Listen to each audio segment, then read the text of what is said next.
ఒక్క క్షణం ఒకసారి ఈ వీడియో చూడండి. ఇక్కడ నిల్చున్నది సాధారణ మహిళ కాదు, జ్యోతి ఎర్రాజీ. భారతదేశపు వేగవంతమైన హెడ్లర్.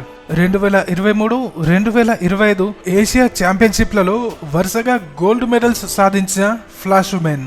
అయినా కూడా 140 కోట్ల జనాభా ఉన్న ఈ దేశం నుండి ఆమెను అభినందించడానికి ఒక్కరు కూడా లేరు.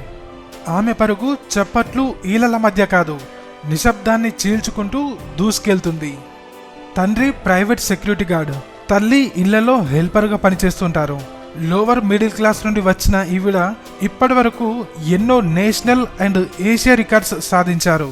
కానీ ఈ విజయాల వెనుక ఒక చేదు నిజముంది. ఈమె రీసెంట్గా ఏషియా అథ్లెటిక్స్ ఛాంపియన్షిప్లోనూ 100 మీటర్ల హడల్స్లో గోల్డ్ మెడల్ గెలుచుకున్నారు. సాధారణంగా వేరే ఏ దేశమైనా ఈ విజయాన్ని గ్రాండ్గా సెలబ్రేట్ చేసుకునేది. అక్కడ ప్రజలు కూడా ఈమెని ఒక హీరోలా చూసేవారు. కానీ మనకు మాత్రం అలాంటి ఒక ఈవెంట్ జరిగిందని కూడా తెలియదు. ఆవిడ చిరుతల పరుగులు తీసి మెడల్స్ సాధించిన ఏ సందర్భంలోనూ చప్పట్లు కొట్టడానికి కానీ అభినందించడానికి కానీ అక్కడ ఒక్క మనిషి కూడా లేడు.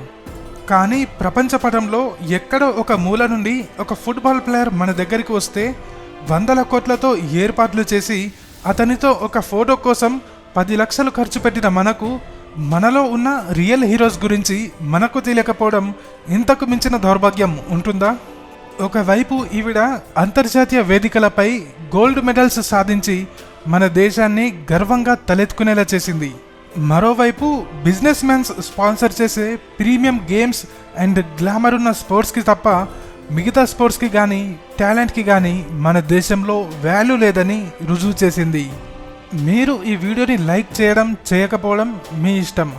కానీ నా రిక్వెస్ట్ ఏంటంటే ఈ వీడియోని ఎక్కువ మందికి షేర్ చేసి ఇండియన్ రియల్ గోట్ మన తెలుగు అమ్మాయి జ్యోతి ఎర్రాజీ గురించి కనీసం 10 మందికి తెలిసేలా చేయండి.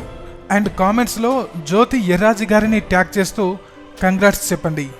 ఇలానే మనలో ఉన్న మరెందరో హీరోస్ యొక్క అన్టోల్డ్ స్టోరీస్ని తెలుసుకోవడానికి ఇప్పుడే అన్టోల్డ్ డైరీస్ని ఫాలో చేసి సపోర్ట్ చేయండి.